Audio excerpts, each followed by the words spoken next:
안녕하세요. 오늘도 사연살롱을 찾아주셔서 감사합니다. 아이 셋을 키우고 있는 40대 여성이에요. 주변에선 아이가 셋이라고 하면 다들 남편과 금술이 좋은가 보다 하는데요. 그런 말을 들을 때마다 저는 좀 억울해요. 그건 저희 부부가 금슬을 운운할 만큼 사이가 좋지 않았기 때문이에요. 그렇다고 대놓고 그런 말 하기도 뭐하죠. 아이를 셋씩이나 뒀으니까요. 그래서 그럴 때마다 대충 웃어 넘겨요. 그런 저에게 3년 전 정말 기가 막힌 일이 있었어요. 그 일로 한동안 동네가 떠들썩했지만 당사자인 저는 어디다 말도 못하고 끙끙 앓았죠. 남편과 저는 합기도 도장에서 처음 만났어요. 남편은 어릴 때부터 합기도를 배우고 싶어 했었는데 마침 제가 사범으로 있는 도장에 수강생으로 오게 된 거죠. 당시 저는 관장님의 유일한 제자였기에 수강생 교육을 도맡아 하고 있었어요. 처음에 남편은 여자한테 배우는 걸 내키지 않아 했죠. 그래서 늘 하는 둥 마는 둥이었어요. 전 그런 남편한테 할 거면 제대로 하라고 더 혹독하게 훈련시켰죠. 그렇게 한 3일 정도 도장에 잘 나오더니 2주 가까이 안 나오지 뭐예요. 전 빨리도 그만둔다고 생각했어요. 그런데 한 달쯤 지났을까? 남편이 다시 도장에 나왔더라고요. 해외 출장이 길어져서 못 나왔다더군요. 그러면서 선물이라며 유명한 D 브랜드 립밤을 제게 건넸어요.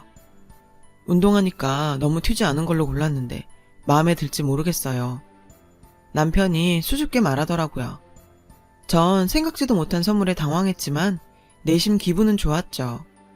사실 사람들은 제가 운동을 하는 데다 키도 174나 되고 덩치도 크니까 의례 예쁘고 아기자기한 걸 좋아하지 않을 거라고 생각하는 것 같았거든요. 절대 아닌데 말이죠. 저도 알고 보면 여느 여자들처럼 예쁘고 귀여운 걸 좋아하는 평범한 20대 여성인데 말이에요. 그런 저에게 화장품을 선물해준 사람은 남편이 처음이었어요. 그래서인지 그때부터 남편이 조금 다르게 보이더라고요. 그렇다 보니 수업할 때도 더 신경을 쓰게 됐고요. 남편도 이후론 수련에 열심히 임했고요. 당시엔 호신술 수업을 진행했었는데요. 상대 몸을 잡거나 맞대는 동작이 많아서 우린 의도치 않게 스킨십을 많이 하게 되었죠. 덕분에 우린 친해질 수 있었고요. 그렇게 3개월가량 지난 어느 날이었어요. 남편은 오늘이 도장에 나오는 마지막 날이라며 제게 언제 밥 한번 먹자고 하더라고요. 전 의뢰하는 말이겠거니 생각하며 남편이 건네는 명함을 받았어요. 그런데 사람 마음이 참 이상하죠. 늘 붙어서 수업을 하던 사람이 갑자기 보이지 않으니까 괜히 허전하고 기운이 빠지더라고요. 늘 해오던 운동도 재미가 없고 말이죠. 그러다 보니 저도 모르게 남편이 선물한 립밤을 만지작거리며 갈등하는 시간이 많아졌어요. 전화를 해볼까 하고요. 그리곤 결국 하기로 결심을 했죠. 전화는 좀 그렇고 문자를 보냈어요. 안녕하세요. 합기도 도장 사범 김윤지예요. 운동하다 그만두면 그동안 배운 게 너무 아깝잖아요. 시간 되시면 운동하러 도장에 놀러 오세요. 제가 성심성의껏 잘 가르쳐 드릴게요. 저는 마치 체육관에서 회원 관리하러 보낸 것처럼 써서 보냈죠. 사심을 드러내긴 창피하니까요. 그런데 남편이 제 사심을 눈치챘는지 이렇게 단문을 보냈더라고요. 관장님이 시킨 거 아니면 내일 갈게요. 솔직히 뜨끔했죠. 하지만 어차피 이렇게 된 거 차라리 잘 됐다고 생각했어요. 그렇게 솔직히 말했고 우린 다음날 오랜만에 재회를 하게 되었어요. 남편은 퇴근길에 온 거라 깔끔한 정장 차림이었고 전 그 모습에 심쿵했어요. 원래는 식사 약속으로 만난 자리였지만 그날 우린 밥보다는 서로에 대한 얘기를 하느라 대부분의 시간을 할애했죠. 서로에게 호감이 있는 것도 알게 됐고요. 결국 데이트 이후 우린 사귀게 되었죠. 다른 사람들은 여전히 절 선머슴 같다고 했지만 남편은 늘 저에게 예쁘다고 귀엽다고 말해주었죠. 그런 말을 듣다 보니 저도 이제야 정말 내가 여자가 된 기분이 들었어요. 그야말로 꿈같은 연애 시절을 보냈어요. 지금 생각해보니 남편과 지낸 시간 중 그때가 가장 행복했던 것 같아요. 연애 기간 동안 전 남편에게 점점 빠졌고 애석하게도 남편은 그 반대인 것 같았죠. 뭘 해도 시큰둥하고 뭘 물어도 대답도 하는 둥 마는 둥 건성이었거든요. 그때부터였던 것 같아요. 남편과의 이별을 받아들일 준비를 했던 건. 그런데 뜻밖의 일이 벌어졌어요. 글쎄 남편이 결혼 얘기를 꺼내지 뭐예요. 너무 기뻤지만 혹시라도 결혼 후 남편이 변심하면 어쩌나 걱정이 돼서 망설였죠. 그래서 선뜻 대답을 못하고 있었어요. 난 윤지가 다른 여자들과 다르게 얕지 않고 순수해서 좋아. 그래서 결혼을 한다면 상대가 너였으면 좋겠다고 생각해왔어. 물론 네가 적당히 괜찮아서 결혼하자고 하는 건 아니야. 게다가 우리 집에선 결혼하면 내가 체육관 일은 그만뒀으면 좋겠다고 하시고. 이런 나라도 괜찮겠어? 진지하고 진솔한 남편의 청혼에 전 감동했어요. 일을 그만두라는 말 따윈 귀에도 안 들릴 정도로요. 그래서 전 시댁 어른들의 요구대로 도장일을 그만두기로 결정했죠. 전 남편의 청혼을 수락했고 그날로 우린 결혼 준비에 돌입했어요. 다행히 양가 어른들 반대 없이 우린 결혼식을 마칠 수 있었고 아이도 금방 갖게 됐죠. 저는 내심 첫 아이는 딸이길 바라며 산부인과를 찾았어요. 그런데 의사 말이 아이 심장에 하나가 아니라 둘이라는 거예요. 저는 너무 놀라 멍한 표정으로 의사를 쳐다봤어요. 그랬더니 웃으면서 이러더군요. 쌍둥이네요. 축하해요. 아니 벙벙하더라고요. 쌍둥이라니. 애 하나도 키우기 벅찰 텐데 과연 내가 잘할 수 있을까 겁이 나더라고요. 그래서 이 소식을 남편한테 알렸어요. 그러자 남편은 얼른 부모님께 이 사실을 알려야겠다며 좋아하더라고요. 안 그래도 남편이 4대 독자라 시댁에선 아이를 많이 낳길 바라셨거든요. 시어머니는 남편한테 쌍둥이 소식을 들으시곤 제게 당장 전화를 하셨어요. 그리곤 기왕 낳는 거 아들 쌍둥이여야 한다며 압박하시더라고요. 성별이 제 맘대로 되는 게 아닌데 말이죠. 제가 할 수 있는 거라곤 그저 기도밖에는 없었어요. 아들 쌍둥이를 낳는다 해도 내가 감당할 수 있을까 걱정을 하면서요. 그런 제 기도가 부정이 탔을까요? 정기검진을 받으러 산부인과에 갔더니 제 뱃속의 아기가 일란성 딸 쌍둥이라고 살짝 힌트를 주지 뭐예요. 그 순간 눈앞이 노래지더라고요. 시어머니를 어떻게 보나 걱정이었죠. 선생님, 아이 성별이 바뀌거나 아니면 초음파에서 잘못 보거나 하는 일은 없겠죠? 전 말도 안 되는 헛소리를 해댔어요. 그러자 의사가 절 보며 피식 웃더군요. 그날 저녁 산부인과에 가는 날인 걸 아는 시어머니가 전화를 하셨더라고요.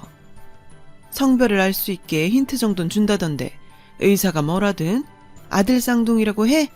예, 말 좀 해봐. 저는 차마 떨어지지 않는 입으로 그게 어머님. 답답하게 질질 끌지 말고 말해봐. 딸이래요. 뭐? 설마 둘 다 딸은 아니겠지? 일란성 쌍둥이래요. 둘 다 딸이요. 제 말이 떨어지기가 무섭게 어머닌 세상이 무너진 것처럼 한숨을 쉬셨어요. 아휴, 맙소사. 시어머니는 제 예상대로였어요. 딸이라는 말에 엄청 실망하셨죠. 심지어 딸 가진 여잔 임산부도 아니라며 생일상에 제사상, 거기다가 김장까지 다 저보고 하라며 전화를 끊으셨어요. 억울했어요. 솔직히 아이 성별은 제가 정하는 게 아니잖아요. 탓하려거든 자기 아들도 탓해야지. 하지만 당시엔 딸 쌍둥이를 가진 게 모두 제 탓처럼 느껴졌어요. 바보처럼요. 전 어머님 말이 그저 화가 나서 한 소린 줄만 알았어요. 그런데 아니더라고요.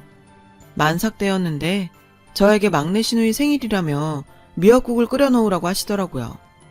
몸도 무거워 힘든 데다 쌍둥이를 가져서 언제 병원에 가야 할지 모르는 상황인데 정말 너무하더라고요. 그래서 남편한테 어머님 좀 설득해달랬더니 뭐라는지 아세요? 자기 운동하던 사람이잖아. 뭐 그런 걸 걱정해? 아침에 일어나기 힘들면 내가 알람 맞춰놓고 깨워줄게. 글쎄 이러지 뭐예요. 운동하던 사람은 만삭에 뭐 다른 수가 있나요? 저는 황당하고 서운해 입을 꾹 닫았고 다음날 시댁에 가서 남의 집 딸 생일 미역국을 제 손으로 끓였어요. 자꾸 배가 처지고 뭉치고 다리도 붓고 저린데도 누구 하나 제게 관심이 없었죠. 심지어 제가 끓인 미역국을 받아먹는 시누이도 고맙다는 말 한마디 없더군요.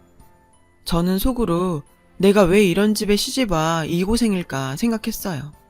나도 우리 집에선 귀한 딸인데 말이죠.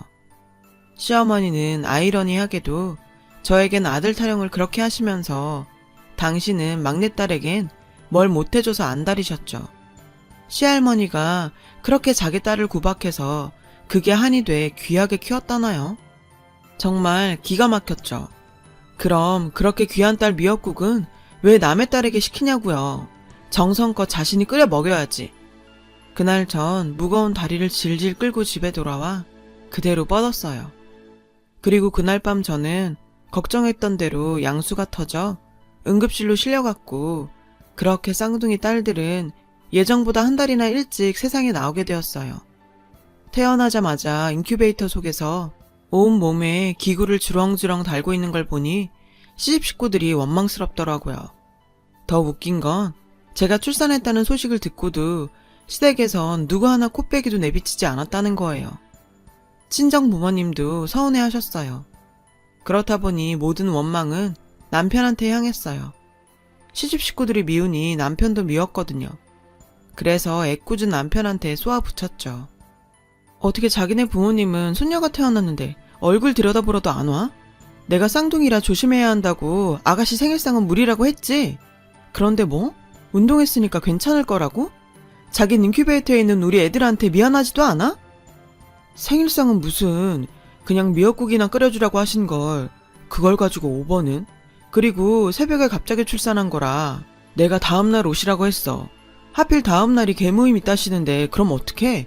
그렇게 억울하면 자기가 우리 부모님 한가한 날 잡아서 애를 낳았어야지. 남편이 이건 말 같지도 않은 소리를 하는데 어이가 없더라고요. 내가 어떻게 이런 놈이랑 결혼했을까 후회가 밀려오더라고요. 그런데 남편의 다음 말은 더 가관이었어요. 자기가 다음에 아들만 낳으면 그땐 우리 엄마가 다 키워주신대. 수고했다고 명품백도 사준다고 하시고. 그러니까 이번엔 서운하겠지만 그냥 넘기고 다음에 잘해보자. 아이고야, 고양이 쥐 생각해주는 소리 하고 앉아있네. 명품백? 그딴 건 개나 갖다 주라 그래라. 저는 속으로 이런 생각을 하며 남편한테 마음의 벽을 치기 시작했어요. 퇴원 후 전 집에서 산후도우미의 도움을 받아 산후조리를 했고 어김없이 다음 제삿날이 다가왔어요. 저는 설마 출산한 지 얼마 되지도 않은 며느리한테 제사상을 차리라 하실까 하며 마음을 놓고 있었는데 제사 하루 전날 사단이 난 거예요. 설마 했는데 어머님은 제가 당연히 제사 준비를 할 걸로 생각하셨나 봐요. 애들 젖 먹이는데 전화를 하셨더라고요. 아니, 너는 아들도 못 낳았으면서 조상님 제사상 준비도 안 하냐? 이게 무슨 념치야? 조상님께 정성을 보여야 다음엔 아들을 점지해 주시지. 당장 건너와서 준비해. 저는 폭풍처럼 쏟아지는 시어머니의 잔소리를 듣고 화가 머리 끝까지 났어요.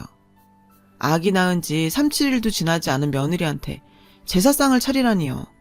게다가 조상님이 무슨 삼신할머니인가요? 아들을 점지해 주시게? 정말 말 같지도 않더라고요. 그래서 저도 그날은 오기가 발동해 시댁에 가지 않았어요. 남편 혼자 제사를 치르고 왔는데 글쎄 남편 얼굴이 벌개져서 왔지 뭐예요. 딱 봐도 화가 단단히 난 모습이었죠. 괜히 저랑 딸아이들한테 짜증을 내고 분풀이를 하는데 정말 꼴사납더라고요. 그래서 그날 남편과 저는 결혼해서 가장 큰 부부싸움을 벌였어요. 그 무렵 시댁에서도 제가 괘씸하다며 연락을 하지 않으셨고 저 역시 마음이 불편하긴 했지만 솔직히 편하더라고요. 물론 쌍둥이를 보느라 몸이 고된 건 마찬가지였지만요. 그렇게 딸아이들의 100일이 지나고 돌이 다가왔어요. 저는 당연히 돌잔치를 준비하고 있었죠.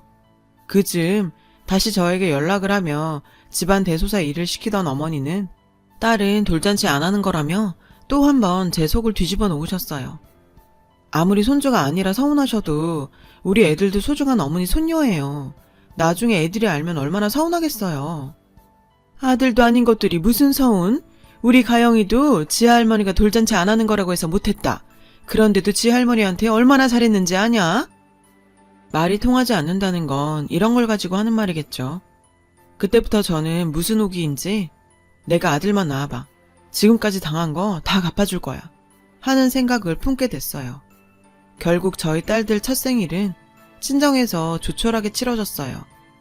남편은 늦음하게 와서 밥만 먹었는데 친정 엄마가 사돈이 조금 지나치셨다고 하자 듣기 싫다는 듯 인상을 찌푸려 그날도 저희는 한바탕 부부싸움을 벌였어요. 남편은 모든 걸 제 탓으로 돌렸죠. 착하고 온순한 줄 알고 결혼했더니 쌈딱이냐? 운동하던 버릇 못 고쳤어? 남편은 되레 자기가 속았다고 성을 냈고 저는 기가 차서 말도 하기 싫었어요. 친정엄마는 다른 집들도 다들 그러고 산다며 애들을 생각해 참으라더군요. 할 수 없이 전 그런 남편을 품기로 했어요. 당시 남편은 직장에서 능력을 인정받아 초고속 승진을 하고 있던 중이었고 저와 시댁의 분란은 제가 아들만 낳으면 사라질 거라고 생각했어요. 하지만 그렇게 만만한 일이 아니었죠. 사이는 좋지 않았지만 가끔 부부관계를 했었기에 전 셋째 아이를 임신하게 됐어요. 하지만 그 아이마저 성별이 딸이어서 저희 처지는 더 안 좋아졌죠. 지금 생각해도 막내딸한테는 참 많이 미안해요. 저조차도 아들이 아니라는 이유로 많이 실망을 했었거든요. 저 역시 시어머니처럼 성별로 내 아이를 차별한 셈이니까요. 그 뒤로 저는 시댁에서 아들 못 낳는 며느리라는 타이틀을 얻게 되었고 남편 역시 그 뒤로는 저를 멀리했어요. 저희 부부는 그야말로 무늬만 부부인 관계가 되었죠. 그런데 신기한 건 저는 오히려 그때가 더 편하고 좋았다는 거예요. 서로에게 기대하는 게 없어서인지 딱히 싸울 일도 없고 각자의 생활에 터치도 없어서 지낼만 했거든요. 인간은 적응의 동물이라고 했던가요? 그냥 모든 걸 다 받아들이고 내 팔자려니 하니까 오히려 마음이 편안하더라고요. 그 무렵 아이 셋을 키우느라 다른 데 신경 쓸 여유가 없었던 것도 한몫했을 거예요. 하지만 잔잔한 호수 같던 일상도 그리 오래가진 못했는데요.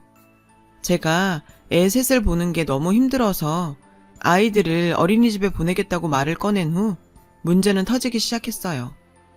애 핑계대고 집에서 놀고 먹더니 이젠 어린이집에 보내놓고 더 맘 편하게 놀고 먹으려고? 당신도 참 염치 없다. 남편이 버럭 소리를 지르더라고요. 전 기가 막혀서 말문이 막혔고요. 아니, 애 셋을 키우는데 놀고 먹다니요. 첫째 둘째가 3살, 막내가 막 돌이 지났을 때 무렵이었어요. 나 혼자 고만고만한 애들 셋 키우는데 놀고 먹었다니 그게 말이 돼요? 남들은 애 하나나 남편 도움 받아가며 육아를 하면서도 힘들어 죽겠다고 하는 판에 전 정말 혼자서 독박 육아를 하고 있다고요. 저희 남편은요, 지금껏 애들 똥기저귀 한번 안 갈아줬다고요. 그날 남편의 말은 비수가 돼서 제 가슴에 박혔고 이젠 정말 남은 정도 없었어요.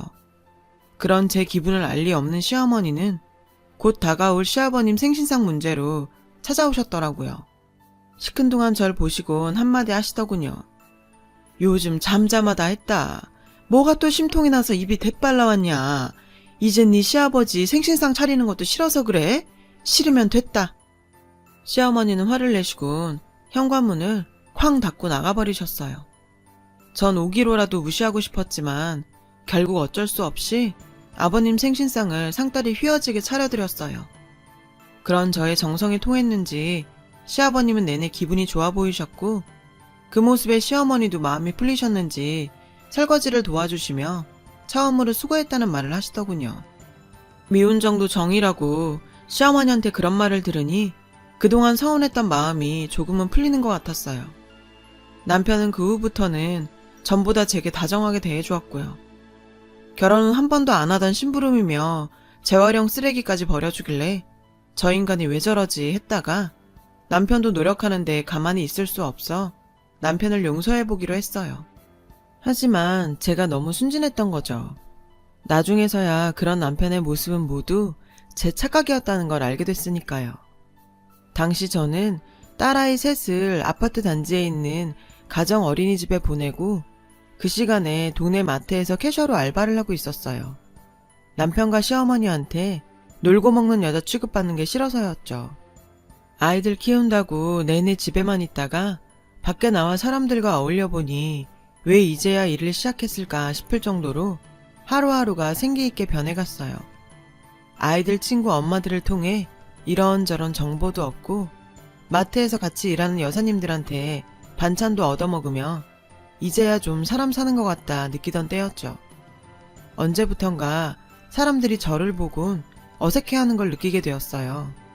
처음엔 내가 실수라도 했나 신경이 쓰였는데 아이들을 데리러 어린이집에 갔다가 엄마들 얘기를 듣게 된 거예요. 정말 301동 907호 남편 맞아? 자기가 잘못 본 거 아니고? 아니라니까. 내가 전에 907호에 김치통 빌리러 갔다가 그 집 남편 얼굴 봤거든. 근데 얼마 전에 우리 집 옆집으로 이사온 젊은 여자랑 붙어 다니더라고. 그럼 뭐야? 같은 아파트에 젊은 여자랑 살림을 차린 거야? 그게 아니면 뭐겠어. 경비 아저씨는 그 집이 신혼부부집인 줄 알더라니까. 그 말을 듣는데 다리에 힘이 탁 풀리더라고요. 물론 아직은 남편의 외도를 확신할 수는 없지만 저 여자가 나한테 무슨 악감정이 있다고 말도 안 되는 소문을 냈겠냐 싶은 마음도 있었기에 전 그날 밤 여느 때처럼 쓰레기를 버린다고 나가는 남편의 뒤를 밟았어요. 제가 뒤를 쫓는 사실은 모른 채 남편은 쓰레기장에서 쓰레기 분리를 하는 듯 하더니 다른 동으로 향하더라고요. 저는 설마 했어요. 하지만 설마가 현실이 되는 건 시간 문제였죠. 남편은 낮에 남편 얘기를 했던 우리의 친구네가 사는 502동 앞에서 멈췄어요. 새신랑이 수고가 많으시네요. 쓰레기도 다 버리시고. 그 동 경비 아저씨가 남편한테 살갑게 말을 거는 게 보였어요. 새신랑이요? 결혼한 지 4년도 넘는 남편이? 전 더는 참을 수 없어 아이 친구 엄마한테 전화를 걸었어요. 그리고 친구 엄마의 도움으로 남편이 들어간 집을 찾았죠. 계단 밑에 숨어 그 집 문이 열리길 숨죽여 기다렸어요. 그리고 드디어 문이 열리자 신혼부부처럼 다정한 모습의 남편과 젊은 여자가 나오더군요. 그 순간 저는 정광석화처럼 달려들어 합기도 기술로 남편을 때려 눕혔어요. 저희 이런 행동에 남편은 찍소리도 못하고 바닥에 매다 꽂혔고 여자는 겁에 질려 비명을 질러댔어요. 그 바람에 사람들이 모여들었죠. 그제야 상황 파악이 된 여자가 절 피해 허겁지겁 도망치려 했고 전 그런 여자의 머리채를 잡아 남편 옆에 던져버렸어요. 어딜 도망가? 남의 가정 파탄내고 내 남편이랑 살림까지 차렸을 땐 응당 대가를 치러야 한다는 생각은 안 했니? 적어도 내 분이 풀릴 때까지 니들은 좀 쳐맞아야 돼. 그게 예의야. 어디 할 짓이 없어서 한 아파트에 딴 살림을 차려. 한 집 걸러 니 집 애들 친구 집인데 그러고도 네가 애비냐? 세상이 미쳐 돌아간다지만 최소한 제 집 담장 안에 상간녀를 들이는 건 아니지. 발정난 개새끼도 아니고 지 새끼들 뛰노는 구역에서 그러고 싶냐고. 이 쓰레기만도 못한 새끼야. 전 남편의 뺨을 치려 손을 들어 올렸어요. 그러자 남편이 기겁을 하며 바닥에 납작 엎드려 빌기 시작했죠. 여보, 살려줘. 내가 잘못했어. 때리지만 말아줘. 부탁이야. 나 당신 주먹에 맞으면 죽어. 야, 너도 빨리 무릎 꿇고 빌어. 집사람 합기도 사범이란 말이야. 저 손이 스치기만 해도 너 얼굴 갈아엎어야 돼. 도장에서 저와 수련을 해본 적이 있는 남편은 제 주먹 앞에 잔뜩 겁에 질려 발발거렸어요. 그런 남편을 보곤 여자도 무릎 꿇고 싹싹 빌더군요. 그 모습에 동네 사람들이 웃어댔죠. 그때였죠. 상간녀집 현관문이 열렸어요. 그리곤 낯익은 얼굴이 빼꼬움이 나왔어요. 어머님? 기가 막혀. 그 집에 시어머니도 같이 있었더라고요. 시어머니는 바닥에 무릎 꿇고 앉아 빌고 있는 남편과 여자를 보더니 기겁을 했어요. 그리곤 달려들어 여자를 일으켜 세우더군요. 아휴, 내 손주.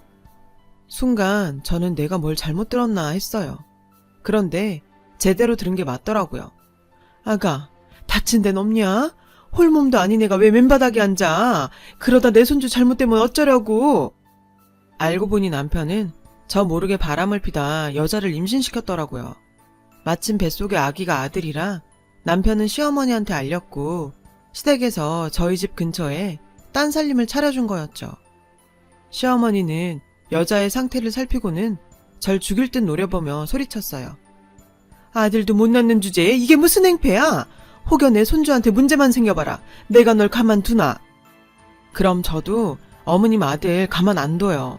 솔직히 원흉은 어머님 아들이니까요.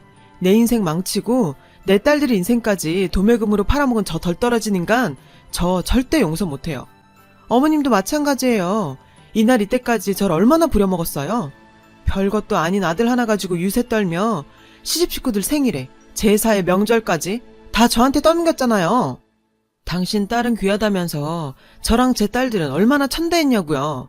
그래놓고 끝까지 사람 뒤통수를 쳐요? 이렇게 된 이상 어쩔 수 없네요. 어디 누가 이기나 끝까지 가보자고요. 저요, 이혼 안 해줄 거예요. 저 여자 뱃속에 든 애도 절대 호적에 못 올리게 할 거라고요. 평생 첩의 자식이란 소리 듣고 살라고. 아, 상간녀 위자료도 받아야겠네요. 그리고요, 저한테 일절 연락하지 마세요. 그리고 당신 집에 안 들어와도 돼. 생활비랑 교육비는 따박따박 보내주고. 안 그럼 회사로 가서 확 엎어버릴 거야. 곧 네 애도 나올 텐데 회사에서 쫓겨나면 안 되잖아? 그러니까 딴 생각하지 마. 아참, 여기서 애 키우기 힘들 거야. 사방이 다 우리 애들 친구 엄마니까. 우리 아줌마들이 딴 건 몰라도 바람핀 남편 놈이랑 남의 가정 파탄낸 상간녀는 절대 용서 안 하거든. 어디 한번 겪어봐. 눈물 콧물 다 빼게 될 테니까. 전 그 길로 집으로 돌아왔어요. 집까지 걸어오는 내내 다리가 후들후들 떨리고 눈물이 멈추지 않았죠. 남편에 대한 미련 때문은 아니었어요. 오히려 그 반대였죠. 그간 온갖 핍박을 받으면서도 가정의 평화를 위해 희생하며 살았던 시간들이 너무 억울했고, 그럼에도 불구하고 단 한순간도 사랑받지 못했던 저와 제 딸들이 가여웠기 때문이에요. 그래서 그날 밤 곰곰이 생각을 해봤죠. 이미 남편과의 신뢰는 깨졌고, 게다가 동네에 소문까지 퍼져 피해자인 저와 아이들조차도 이전 생활로 돌아가긴 힘들 것 같았어요. 결국 전 그들에게 복수를 하기 위해 지옥 같은 생활을 버티느냐, 아니면 모두 다 털고 새로 시작하느냐의 기로에 서게 되었어요. 그리고 제 결정은 후자였어요. 얼마 뒤 전 딸들을 데리고 친정으로 내려왔어요. 친정 부모님께서는 많이 놀라셨지만 제 결정을 지지해 주셨어요. 아이들도 외갓집을 좋아했고요. 남편과 시어머니는 하루가 멀다 하고 이혼해달라고 연락을 해왔어요. 안 그래도 해줄 생각이었지만 이렇게 안달을 하는 걸 보니 속 좀 태워주고 싶었어요. 그렇게 3개월쯤 지났을까? 전 이혼 서류에 사인을 했어요. 남편 명의의 아파트와 아이들의 친권, 양육권을 받는 조건이었죠. 물론 양육비도 매달 따로 받고요. 여자가 곧 출산을 앞두고 있었던 터라 남편과 시어머니는 순순히 다 주더군요. 손주를 호적에 올릴 욕심에 시어머니가 달라는 대로 다 주라고 했다더군요. 그렇게 1년쯤 지난 어느 날 친하게 지냈던 딸 친구 엄마한테 전화가 왔어요. 안부 인사를 나누곤 이내 남편에 대한 얘기를 하더군요. 남편은 이혼 뒤 그 집에서 1년을 더 살다 이사를 갔다고 하더라고요.